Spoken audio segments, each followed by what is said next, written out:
NCSoft just announced second biggest patch notes after the game release.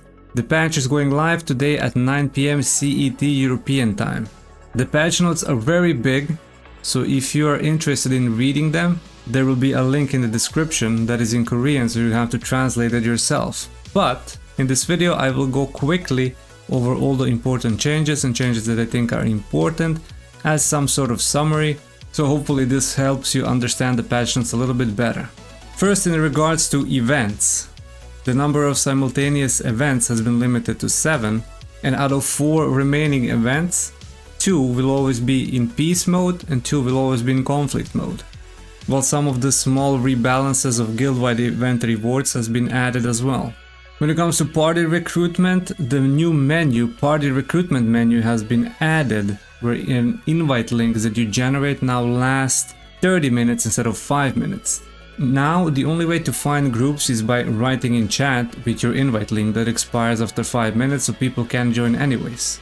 Now there is a new menu where people will probably be able to recruit easily. I'm hoping it's going to work something similar to what Lost Ark has as a party finder.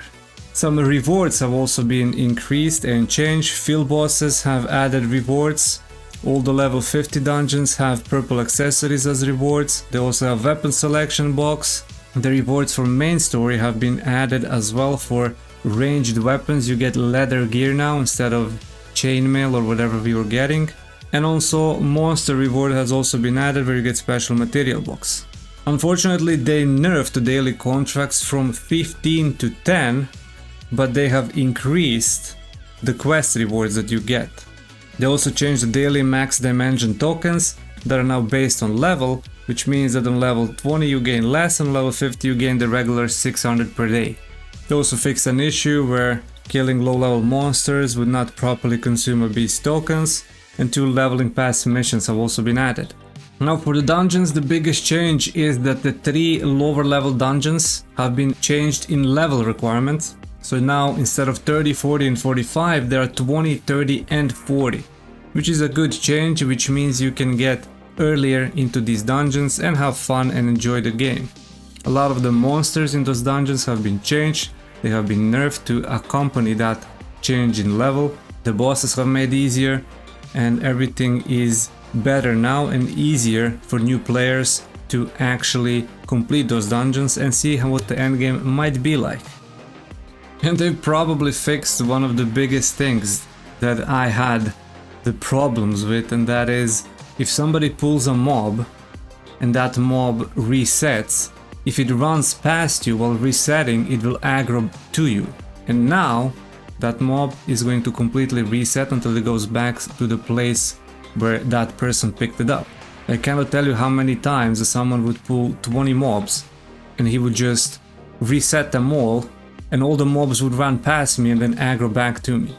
They changed the main story, some of the annoying quests have been fixed and made easier, same with the normal exploration quests in the codex. They added hints and texts to quests, so if you are stuck on some of the quests, check the hint, it's probably gonna help you. You know, something that I'm mostly interested is the weapon and skill balance. They have fixed a lot of issues with a lot of weapons, a lot of glitched, a lot of visuals, and they have nerfed, buffed, adjusted, changed, or whatever you wanna call it, a lot of the weapons. I'm mostly interested in this weapon, which is longbow, my main weapon. Right now you can cancel decisive sniping with jump, previously you wouldn't be able to do that. And the most important one is that the decisive sniping had an unlimited spam if you were critting. If you saw my video on the longbow dagger, you know what I'm talking about. And that has unfortunately been changed from unlimited to only 2 resets. So technically you can still hit it 3 times in a row, but after the 3rd hit, even if it crits, it's just gonna go on the cooldown. This is bad, but it still doesn't make the weapon weak. The longbow is still one of the top DPS weapons in the game. This means that we can add some of the dagger variety into the build and compensate that with some of the dagger skills that can deal damage.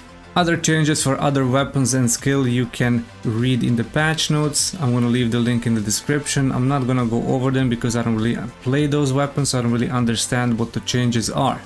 Combat UI has been also changed. A lot of the fixes, a lot of the quality of life upgrades there. Content alerts have also been changed and made more visually clear, and notifications are also made better understandable.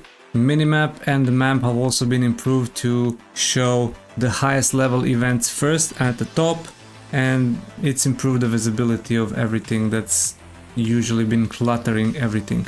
And then they go and list on a lot of fixes, a lot of bug fixes, graphical fixes, glitches, and everything you can think about that was wrong with the game, translation errors, wrong hints, and whatever else that comes in the mind has been fixed, and there also is going to be plenty of more fixes in the future. That pretty much covers the patch notes number 2. Pretty big patch, pretty significant. The first weapon and skill balance patch that we got, and hopefully many more to come. I will leave the link in the description so you can read the patch notes yourself in more details. But for now, thank you for watching, and I'll see you in the next one.